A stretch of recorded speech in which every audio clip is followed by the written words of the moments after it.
We are going to start a new lecture series that is regarding algorithm and flowcharts. So before we proceed towards flowcharts, we will first discuss what is algorithm. Algorithm is nothing but a step-by-step procedure to solve any kind of problem. We have to solve any problem. Uh, so we have to follow a few steps to solve any kind of problem. Suppose we have a problem that is we have to perform addition of two numbers. Okay. Then what we do, we will do step by step addition of two numbers. We will proceed each step to perform the addition of two numbers. And steps will be, first step will be we have to read first number. We have to read first number. We have to read A. Whatever the first number will be, we will assign it to A. Okay. Then we have to read second number and we will assign it to B. Then we have to declare third variable C, in which we have to assign the sum of first two variables, that is C is equal to A plus B, and our result will be stored in C. Then after that we have to print this variable, print the value of this variable C. So our result will be contained in this variable C. So it is a solution to add two numbers. So the problem was to add two numbers, and we have to follow few steps to find the addition of these two numbers. So this is what we call as algorithm. Okay, so it is step by step procedure to solve any kind of problem.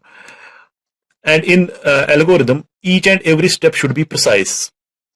Okay, whatever problem will be there, and we are following few steps to solve this problem. These steps which we are following to solve that kind of problem, these steps should be very precise. Okay, these should be precise and clear. Precise means that these should be exactly.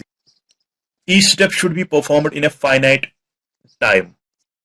So our solution should be such that each step should be performed in a minimum number of time. It should not be time consuming. Okay, steps should not be repeated infinitely.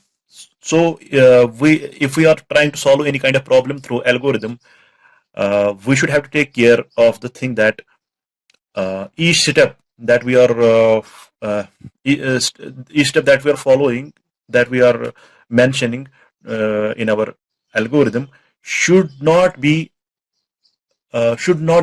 repeated maximum number of times. We should try to repeat it as minimum as possible.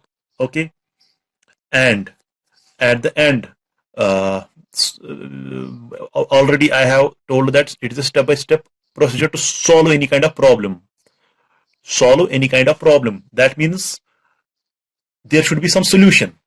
So we should come up with some result. That is why I have written the desired result should be obtained after the algorithm terminates. Whenever our algorithm will get terminated, we should come up with some result. Okay, this was the definition. This was all about what is algorithm. Now we will try to understand algorithm with the help of example. Suppose we have to find largest among three numbers. Okay, and we have to write an algorithm to find largest among three numbers.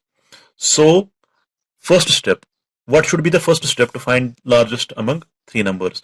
First step, we have to represent the three numbers. So we will represent first number by A, second number by B, and third number by C. Then second step will be, I have to check whether A is greater than B. And if A is greater than B, then I have to check if same A is greater than C. So I have to first compare A with B. Then I have to compare this A with C. If A is greater than both B and C, if A is I mean that if A is greater than B and A is greater than C, then A should be the largest number. Then A is the largest number. Okay, but if B is greater than A, if this second step, I have mentioned that if A is greater than B, if there will be reverse of this, if B is greater than A, then we will come in third step.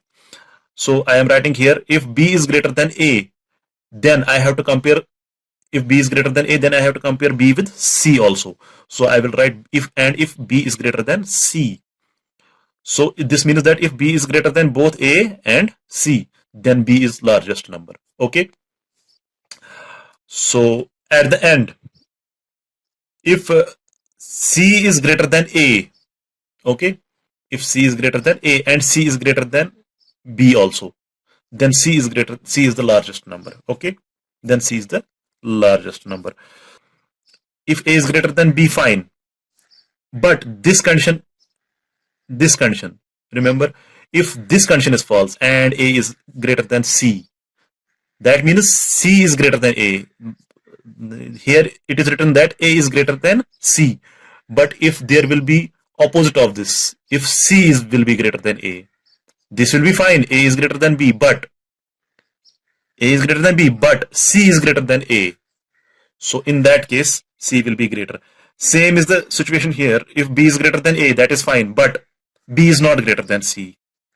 Here b is also greater than c, there will be opposite of this. B is greater than a, but c is greater than b. Opposite will be here. C is greater than b. Then c is greater. In both cases, if c is greater, okay.